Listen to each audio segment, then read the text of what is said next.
Bismillahirrahmanirrahim. Assalamualaikum warahmatullahi wabarakatuh.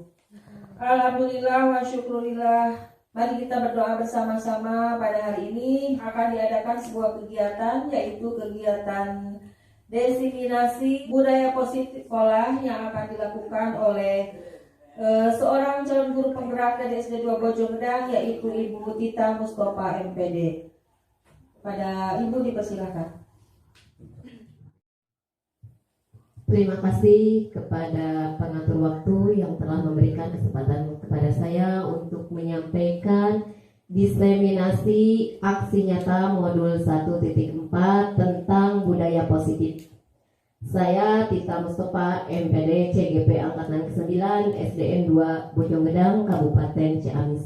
Mohon izin sebelumnya Bapak Ibu, di sini saya akan mendiseminasikan aksi nyata saya. Budaya positif di sini yaitu tentang konsep utama modul ini, yaitu perubahan paradigma belajar, motivasi perilaku manusia, keyakinan kelas, disiplin positif, kebutuhan dasar manusia, posisi kontrol, restitusi, dan restitusi. Budaya positif yaitu suatu pembiasaan yang bernilai positif. Di dalamnya mengandung sejumlah kegiatan yang mampu menumbuhkan karakter murid untuk menciptakan lingkungan positif yang terdiri dari warga sekolah yang saling mendukung, saling belajar, saling bekerja sama sehingga tercipta kebiasaan-kebiasaan baik hingga tumbuh menjadi karakter-karakter baik warga sekolah hingga membentuk budaya positif. Nah, di sini pembentukan budaya positif ini butuh kolaborasi ya Bapak Ibu. Kolaborasi antar warga sekolah, tidak hanya guru saja, tetapi orang tua siswa, kemudian siswa itu sendiri, dan pemangku-pemangku kebijakan kepada sekolah kita. Selanjutnya, pembelajaran dengan paradigma baru. Pembelajaran dengan paradigma baru ini merupakan pembelajaran yang berorientasi kepada penguatan kompetensi dan pengembangan karakter yang sesuai dengan nilai-nilai Pancasila. Pembelajaran paradigma baru memastikan praktik pembelajaran yang berpusat pada murid, yang mana setiap murid belajar sesuai kebutuhan dan tahap perkembangannya. Nah, jadi di pembelajaran dengan paradigma baru ini, anak-anak dituntut untuk belajar sesuai dengan kebutuhan anak itu sendiri. Tahapan perkembangan anak itu menyesuaikan ya, ada tahapan anak usia SD, misalkan ada anak usia TK. Nah, itu sesuai dengan perkembangan dan minatnya anak itu sendiri. Kita sesuaikan kebutuhan belajar mereka. Kita mengimbangi mereka, kita tanya mereka kebutuhan belajar apa yang kira-kira sesuai dengan pembelajaran untuk kita lakukan di kelas kita. Next. Di sini menurut Dr. William dalam choice teorinya bahwa guru itu mengontrol murid. Nah, kita itu sebagai guru, sebagai pendidik harus bisa mengontrol murid. Bagaimana kita mengontrol murid? Kita akan lebih tahu kondisi murid di kelas karena kita setiap hari bersama murid-murid tersebut. Nah, kita posisikan bahwa kita itu sebagai pengontrol murid ya. Kemudian ilusi bahwa semua penguatan positif efektif dan bermanfaat. Ilusi bahwa kritik dan membuat orang merasa bersalah dapat menguatkan karakter apa dari membuat orang merasa bersalah. Mungkin di sini karakter yang ditonjolkan adalah karakter negatif karena akan membuat seseorang merasa bersalah. Merasa bersalah ini kaitannya kepada identitas gagal ya. Membuat orang merasa bersalah akan menunjukkan identitas gagal untuk siapa? Untuk anak itu sendiri. Kemudian ilusi bahwa orang dewasa memiliki hak untuk memaksa. Nah, kita tidak bisa melakukan itu karena ini juga bisa dikatakan dengan identitas gagal karena memaksa anak atau memaksa orang untuk melakukan sesuatu yang dia tidak mau melakukannya itu akan timbul suatu rasa motivasi ekstrim, jadi dorongan dia untuk melakukan sesuatunya dari luar, bukan dari dalam dirinya sendiri. Kemudian disiplin positif. Sebagai pendidik, tujuan kita adalah menciptakan anak-anak yang memiliki disiplin diri, sehingga mereka bisa berperilaku dengan mengacu kepada nilai-nilai kebajikan universal. dan memiliki motivasi intrinsik bukan ekstrinsik. Ya, itu tadi Bapak Ibu. Motivasi intrinsik itu jadi dorongan anak itu dari dalam. Dia melakukan sesuatu itu berasal dari dalam dirinya. Hingga apa yang dia perbuat sesuai dengan yang diinginkannya. Tapi nilai-nilai yang dia lakukan adalah nilai-nilai kebajikan. Seperti tanggung jawab, mandiri, kemudian dapat berkolaborasi bersama teman. Adanya dorongan dari dalam. Kemudian bukan ekstrinsik. Kalau bukan ekstrinsik ini mengacunya kepada peraturan. Jadi memaksa anak untuk melakukan sesuatu itu didorong atau dipaksa karena adanya peraturan. Itu motivasi ekstrinsik. Yang di sini disiplin positif ini yang diharapkan adalah motivasi intrinsik dari anak tersebut. Nah, kemudian menurut Stephen, bila kita ingin membuat kemajuan perlahan, sedikit-sedikit, ubahlah sikap atau perilaku Anda. Namun, bila kita ingin memperbaiki cara-cara utama kita, maka kita perlu mengubah kerangka acuan kita. Ubahlah bagaimana Anda melihat dunia, bagaimana Anda berpikir tentang manusia. Ubahlah paradigma Anda, skema pemahaman dan penjelasan aspek-aspek tertentu tentang realitas. Nah, jadi kita kalau ingin mengubah sesuatu tidak bisa serta-merta kita melakukan sekarang harus berubah langsung, tidak bisa ya. Tapi kita harus berangsur-angsur mengubahnya. Misalkan mengubah karakter anak dari kebiasaan misalkan malas belajar, bagaimana anak itu bisa memiliki motivasi yang baik untuk belajar, tapi berangsur-angsur kita tuntun anak tersebut. Di sini ada stimulus respon. Ada stimulus respon, kemudian ada teori kontrol. Stimulus respon ini realita atau kebutuhan kita itu sama, itu menurut stimulus respon. Sedangkan menurut teori kontrol kebutuhan kita berbeda. Ini ya yang lebih baik kita terapkan adalah di teori kontrol ya, bahwa kebutuhan kita itu memang berbeda ya. Semua orang melihat hal yang sama, setiap orang memiliki gambaran berbeda. Ini kita bisa terapkan kepada anak didik kita ya, bahwa mendidik anak itu harus sesuai dengan karakter anak tersebut. Kita sesuaikan karakter anak tersebut. Misalkan anak sukanya belajar secara audio, kita sajikan, kita mix pembelajaran tersebut banyaknya di audio atau dengan visual misalkan. Maka kita sajikan gambar-gambar yang menarik buat anak tersebut, atau misalkan dengan kinestesi. Maka kita bisa melakukan pembelajaran sesuai dengan kebutuhan anak tersebut. Perilaku buruk dilihat sebagai satu kesalahan. Sedangkan di teori kontrol, semua perilaku mempunyai tujuan. Saya bisa mengontrol orang lain, Anda tidak bisa mengontrol orang lain. Ini di teori kontrol ya.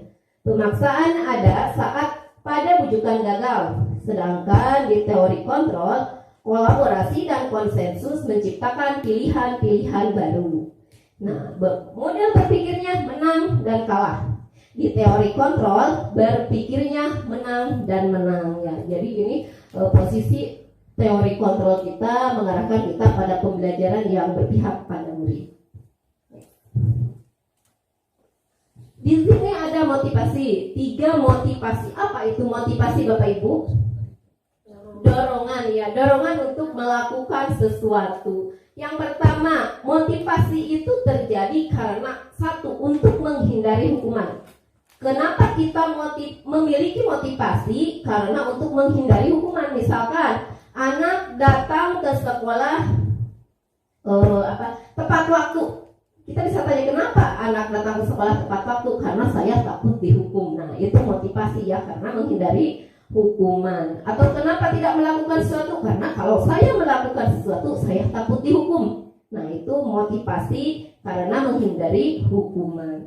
Kemudian motivasi itu terdorong karena untuk mendapatkan imbalan. Misalkan kita bekerja, kenapa kita termotivasi untuk bekerja? Karena kita mengharapkan imbalan, karena kita mendapatkan uang misalkan, karena kita mendapatkan upah. Nah, maka akan ada motivasi untuk melakukan sesuatu itu.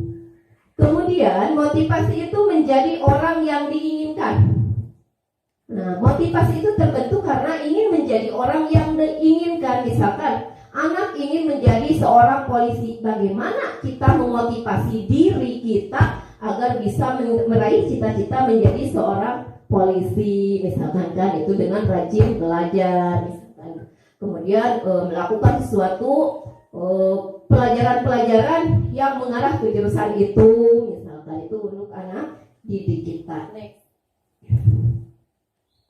Nah, Bapak Ibu, di sini ada motivasi eksternal dan motivasi intrinsik. Ini identitas gagal, perilaku kontrol negatif itu sebagai penghukum. Kalau kita memposisikan diri kita sebagai penghukum, maka itu mengidentitaskan identitas gagal. Penghukum, pembuat orang merasa bersalah, itu adalah identitas gagal. Sedangkan motivasi intrinsik yaitu identitas berhasil atau sukses. Kira-kira motivasi berhasil itu apa?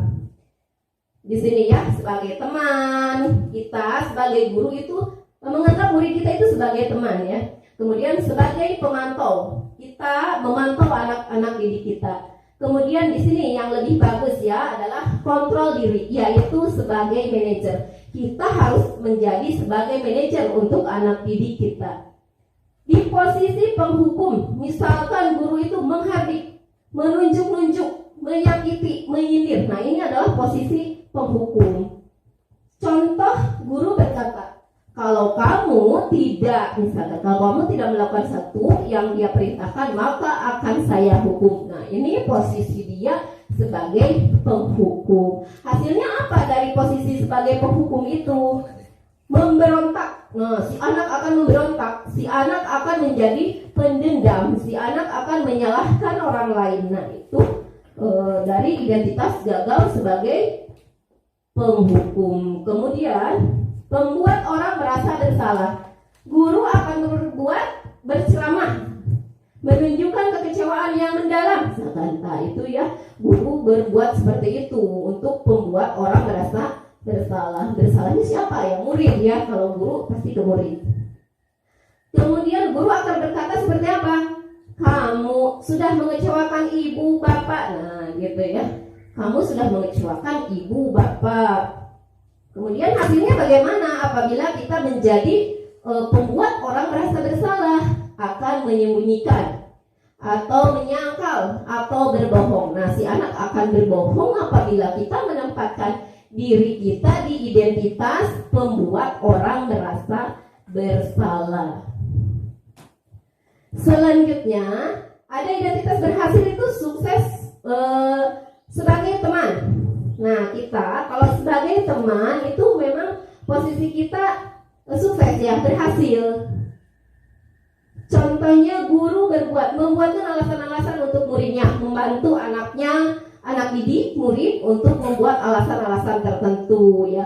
Kemudian perkataan guru bagaimana? Lakukan untuk bapak, ibu, ya sudah, nanti bapak atau ibu berikan solusinya misalkan. Nah, itu sebagai teman, posisi kita sebagai teman. Bagaimana hasilnya apabila kita menjadi posisi sebagai teman? Hasilnya si anak akan memiliki ketergantungan. Dikasih solusi ku bapak, ibu guru, nanti juga dan selalu seperti itu. Apabila saya berbuat salah, maka guru akan membantu saya. Nah, jadi di sini si anak akan ketergantungan kepada solusi yang kita berikan.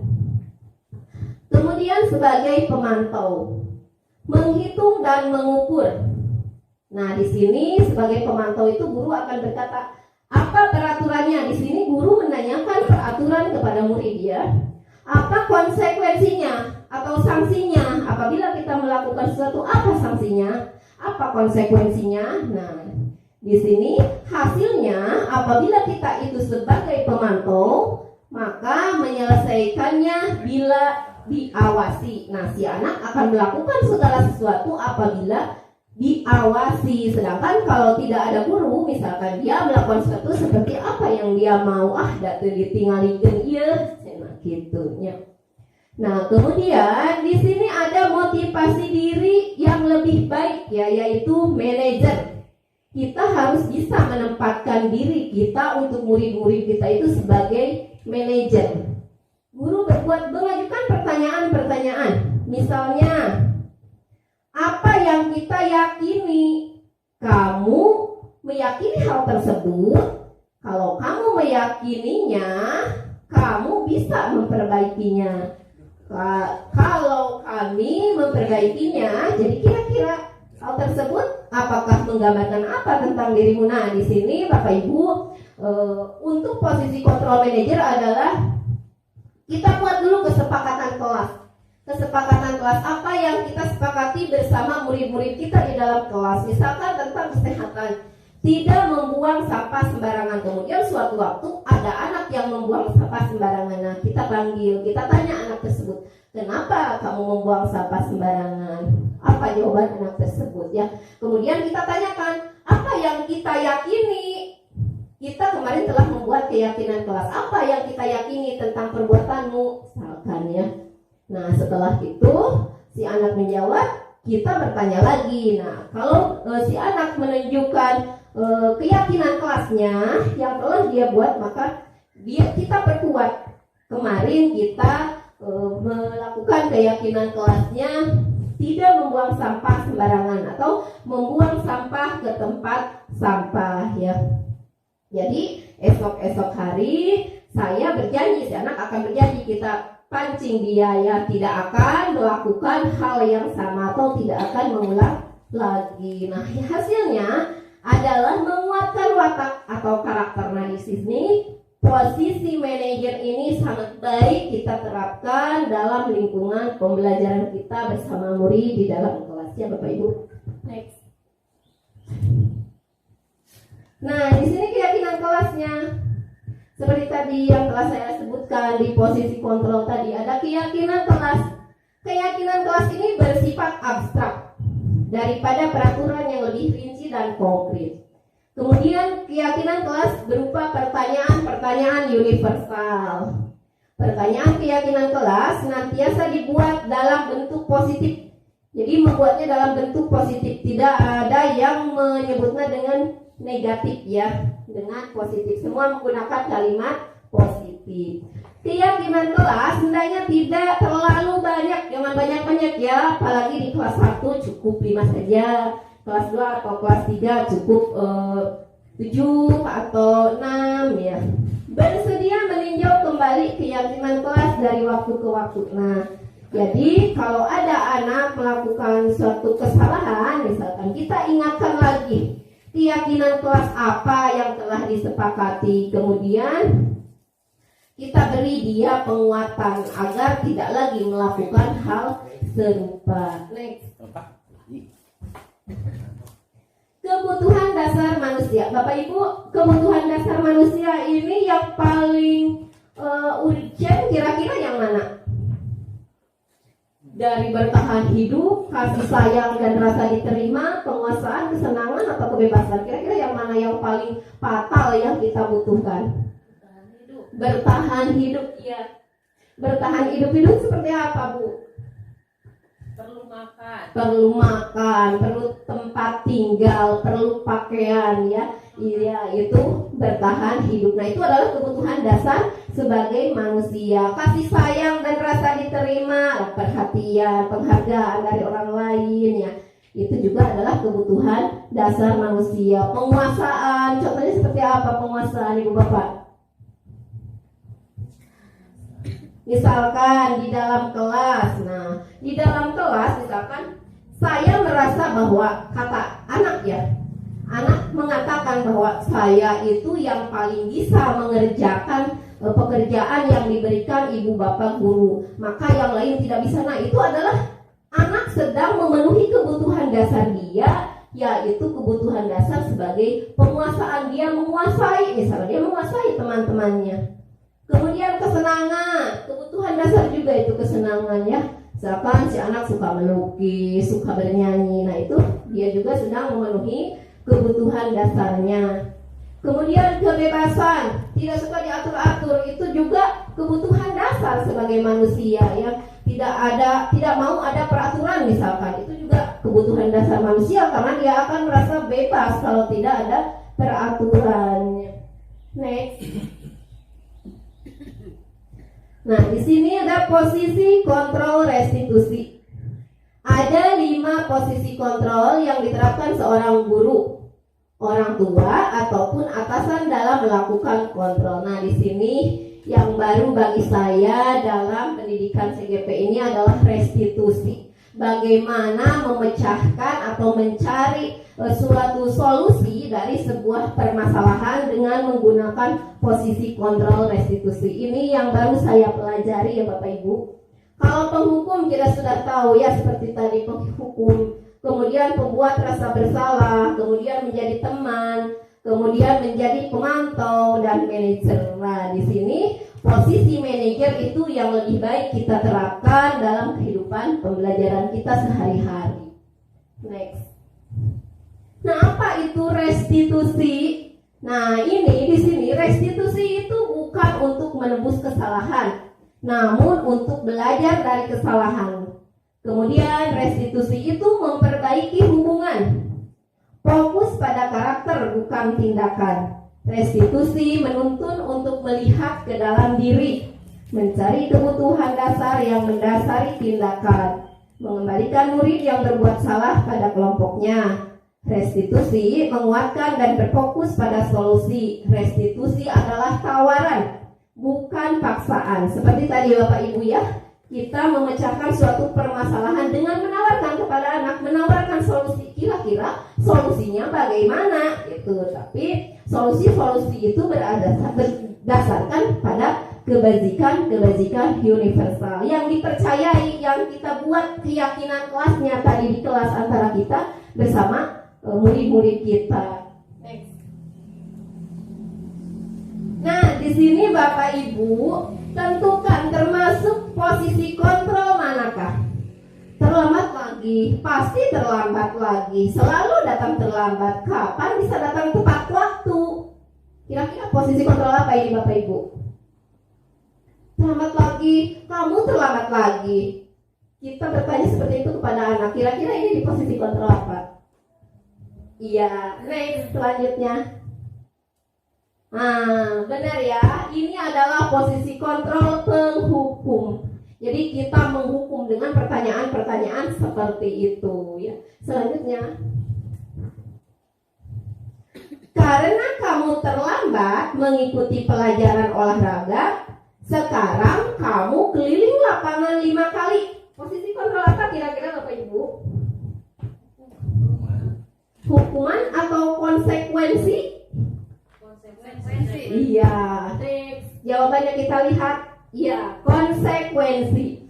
Kenapa konsekuensi? Karena di sini mengelilingi lapangan 5 kali dalam pelajaran olahraga. Jadi itu adalah konsekuensi. Next.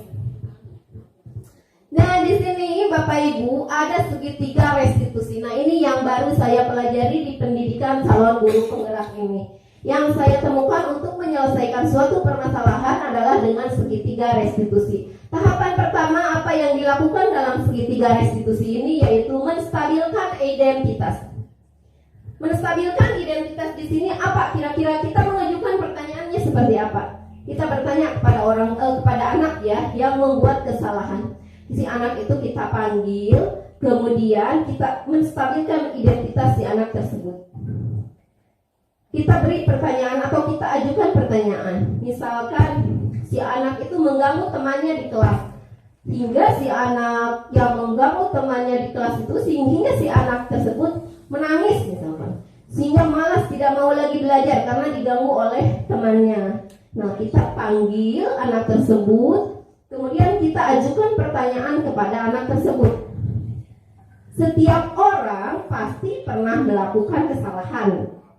Ibu juga mungkin ya pernah melakukan kesalahan yang sama seperti yang kamu lakukan. Terus kamu bukan satu-satunya yang pernah melakukan ini. Si anak mungkin akan terdiam. Kemudian kita lanjutkan. Bukan hanya masih menstabilkan identitas, kita lanjutkan dengan melakukan validasi tindakan yang salah. Kita tanya si anak tersebut, kamu tentu punya alasan mengapa kamu melakukan hal tersebut. Kira-kira apa yang dikatakan anak? Misalkan saya kan lebih pintar dari dia gitu kan. Jadi kita tidak bisa menyalahkan si anak karena emang dia sedang berada di posisi dia memenuhi kebutuhan dasar dia sebagai penguasaan misalkan kepada temannya. Kemudian kita tanya lagi, kira-kira selain membuat teman kamu tadi menangis, adakah cara yang lebih efektif untuk mendapatkan apa yang kamu butuhkan? Tadi kan dia itu sedang memenuhi kebutuhan dasar dia sebagai manusia, yaitu penguasaan terhadap temannya. Kita tanya seperti itu, adakah cara yang lebih efektif untuk mendapatkan apa yang kamu butuhkan? Kira-kira si anak akan terdiam atau akan menjawab apa ya? Kira-kira si anak akan seperti itu ya. Lalu kita tanyakan lagi di posisi menanyakan keyakinan. Keyakinan, kita ingatkan keyakinan kelas apa yang telah kita sepakati. Nah, maka si anak akan mengingat keyakinan apa ya yang saya langgar gitu ya. Keyakinan kelas apa ya yang saya lakukan sehingga saya dipanggil oleh ibu guru misalkan. Saya telah menangisi teman saya. Keyakinan kelas apa tidak menghargai teman misalkan, hingga membuat dia menangis gitu ya. Kemudian kamu ingin menjadi seorang seperti apa? Kita tanya lagi seperti itu ya. Saya ingin menjadi orang baik, pasti jawaban anak tersebut ya. Maka kita perkuat keyakinan kelas si anak tersebut. Baiklah, kalau begitu, kalau keyakinan kelas kamu ingat, kita harus saling menghargai, menghormati teman. Maukah kamu melakukannya, keyakinan kelas tersebut seperti apa yang kita sepakati gitu. Jadi kita perkuat keyakinan kelas kita yang telah kita buat bersama anak didik, sehingga dia akan muncul, iya bu, saya besok tidak akan melakukannya lagi, hingga dia berkata seperti itu. Next. Hari Rabu ke Banyuwangi diajak sama Bapak Abdullah. Mari tutup kegiatan ini dengan ucapan Alhamdulillah. Terima kasih Bapak Ibu semuanya telah mengikuti kegiatan diseminasi saya dalam memenuhi tugas saya, aksi nyata modul 1.4 budaya positif. Assalamualaikum warahmatullahi wabarakatuh.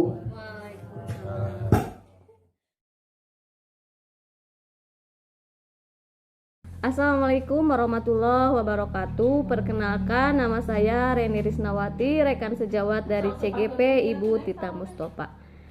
Diseminasi yang disampaikan oleh Ibu Tita Mustofa mengenai budaya positif di sekolah sangat bagus, sehingga dapat menambah pengetahuan dan pemahaman saya, terutama mengenai disiplin positif.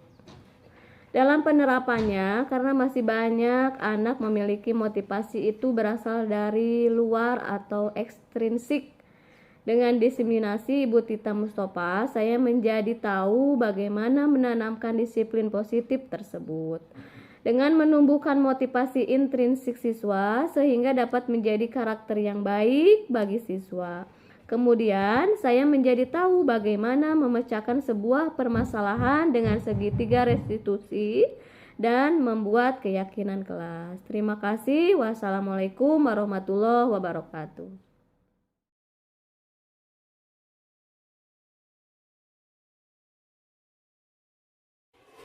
Assalamualaikum warahmatullahi wabarakatuh.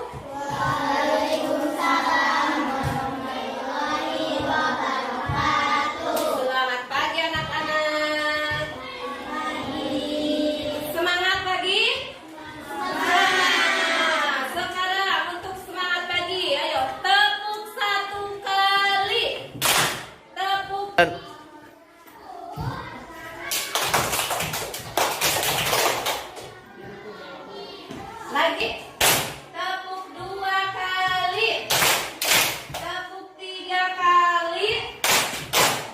Nah, anak-anak, hari ini kita akan membuat kesepakatan kelas. Apa anak-anak? Kesepakatan kelas. Nah, apa itu kesepakatan kelas? Kesepakatan kelas adalah sesuatu yang kita sepakati berdasarkan nilai-nilai kebajikan. Nah, kesepakatan kelas itu berasal dari motivasi diri kita.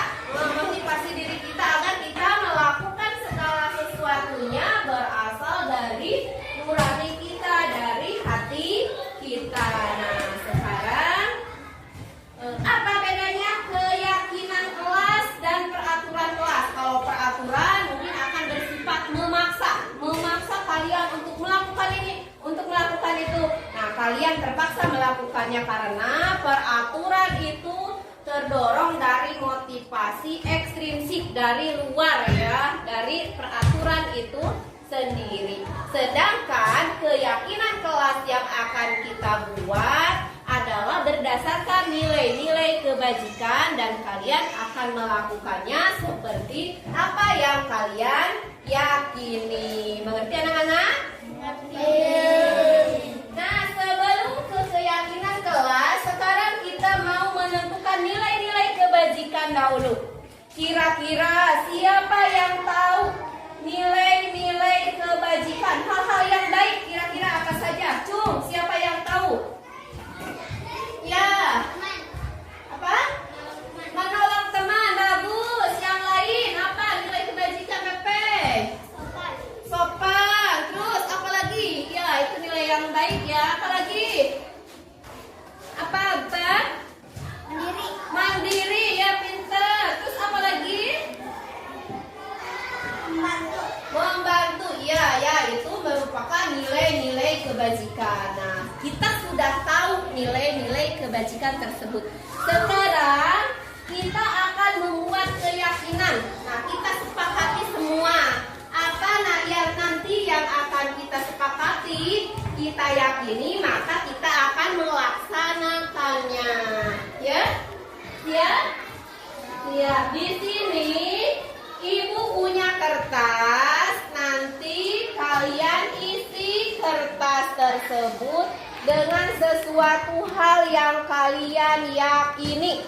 Misalnya di sini apa mau menulis yang saya yakini bahwa kalau belajar harus tenang. Nah, ya, dalam belajar harus tenang, maka tulis di sini belajar dengan tenang dan aman, misalkan ya. Terus Pepe, saya mau menulis begini. Saya mau buat keyakinannya seperti ini.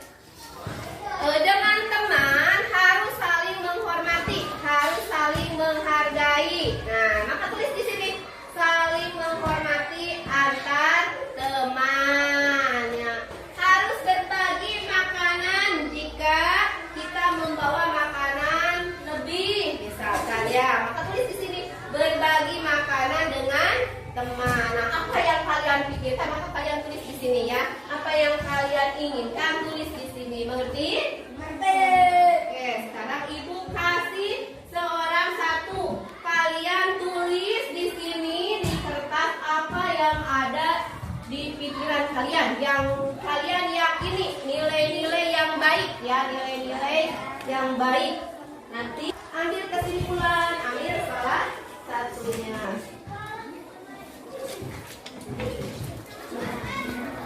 Ada dalam hati kalian, kayaknya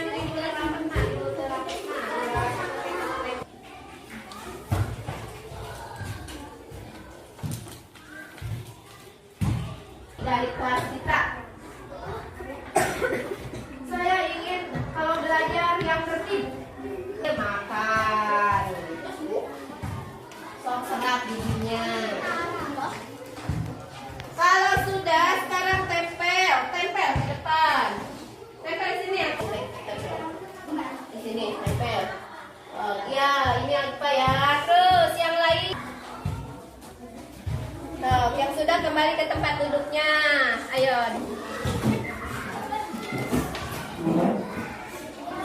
Yang sudah kembali ke tempat duduknya.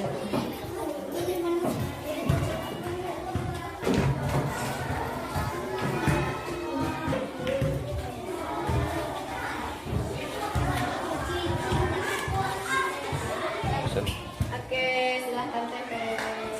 Nah, kalian sudah menempel keyakinan kelas di depan kalian di papan tulis. Nah, sekarang Ibu akan kelompokkan kira-kira yang sama pemikiran dari hari kalian yang sama kita kelompokkan ya.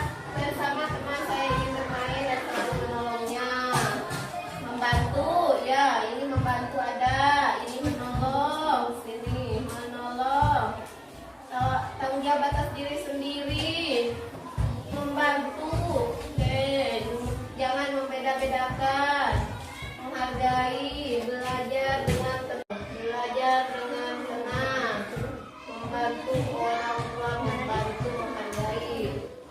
Belajar dengan serius. Ya.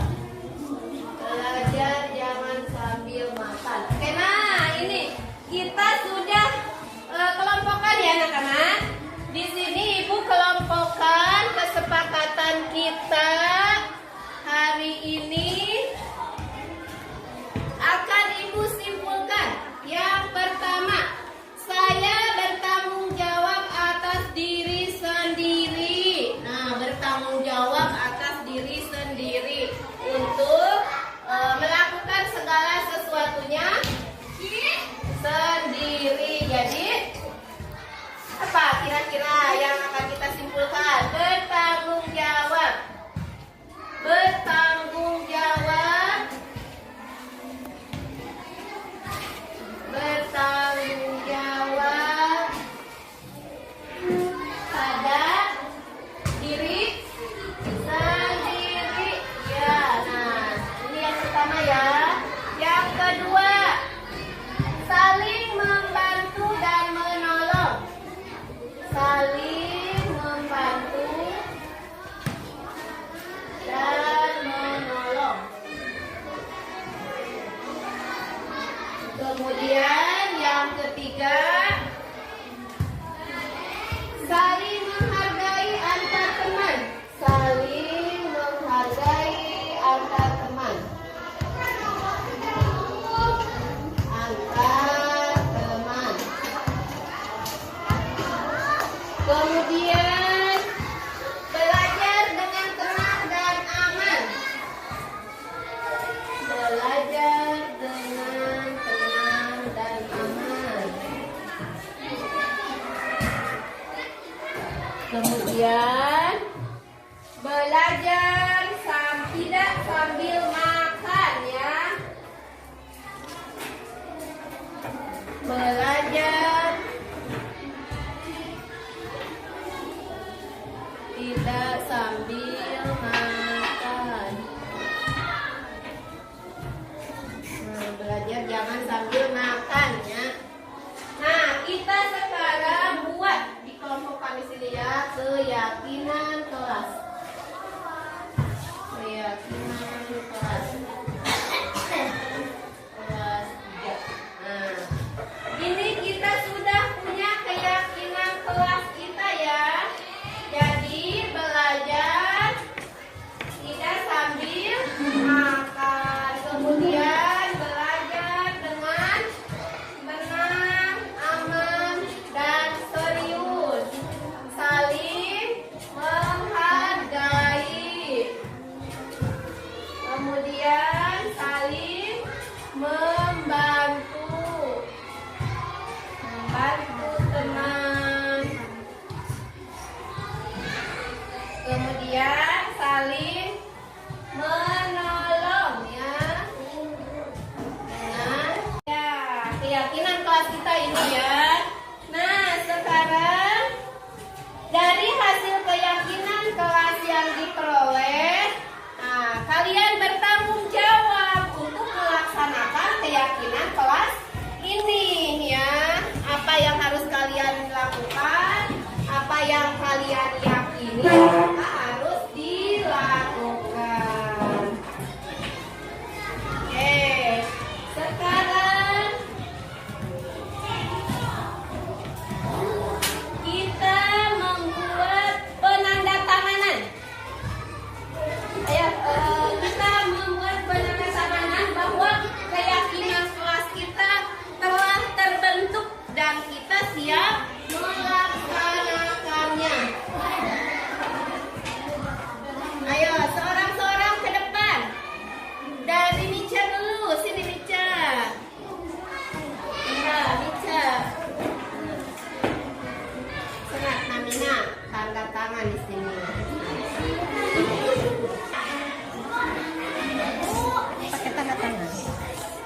Oke,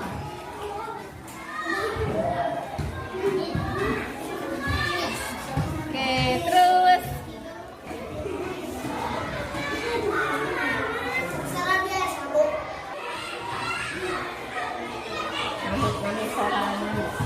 terus yang ketiga.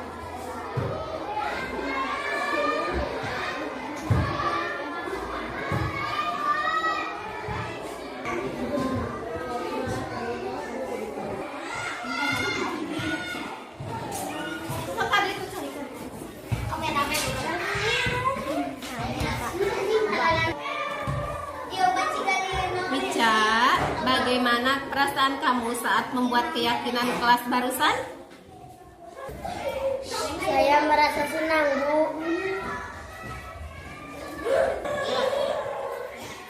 Apakah penting menurut kamu membuat keyakinan kelas? Penting karena dapat menuangkan apa yang kami yakini. Mengapa keyakinan kelas tersebut kamu anggap penting? Karena kami dapat membuat keyakinan besar bersama-sama untuk dilaksanakan di kelas kami. Pepe, bagaimana perasaan kamu saat tadi kita membuat keyakinan kelas bersama? Saya sangat senang, Bu. Apakah penting menurut kamu membuat keyakinan kelas? Penting karena dapat menuangkan apa yang kami yakini. Kalau kata kamu tadi penting, mengapa kamu anggap penting membuat keyakinan kelas tersebut? Kami dapat membuat keyakinan kelas bersama-sama untuk dilaksanakan bersama di kelas. Alhamdulillah, hari ini kita telah membuat keyakinan kelas bersama-sama. Semoga apa yang kita yakini secara bersama-sama tadi dapat kita laksanakan. Terima kasih anak-anak. Tepuk tangan buat kita semua. Assalamualaikum warahmatullahi wabarakatuh.